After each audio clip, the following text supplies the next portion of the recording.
All right, we are recording, and this is Standard 2, correct? Standard 2, learning differences.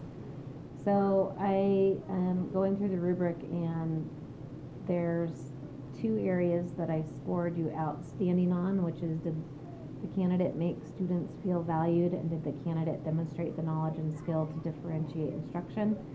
And this, it kind of ties with actually the first standard, but one of the things that I think Joe does a really great job is promoting respectful and appropriate behavior in the classroom.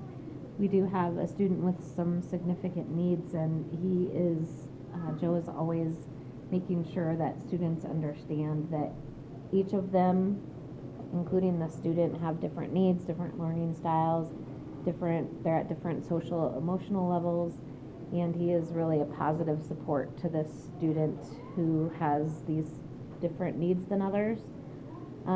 One of the other things that I think he does really well too is he's able to recognize when he's doing whole group instruction that students might be struggling with a concept, so he'll slow down his pace a little bit. But then on the flip side of that, he also understands when students are grasping a concept, and he doesn't just go over something that these students are understanding. He's able to move on quickly.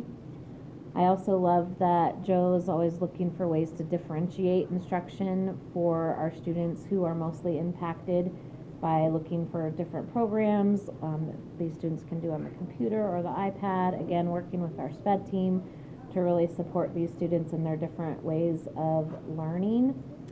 One of the things I wasn't sure about on the English language learners, we literally do not have one single student in here that's a second language learner.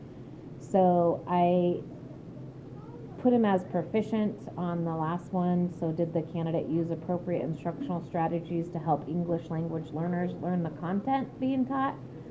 Because I know that if we did have a student in here, he would make sure that those students also had the materials and the differentiation that they needed to access the curriculum. And I put on my notes that in the 5th grade class I do have some practice with that, as we do have some ELL learners, so I have been taught on how to differentiate and to help with the English language learning students. All right, thank you. Thanks. All right, we got 2 done.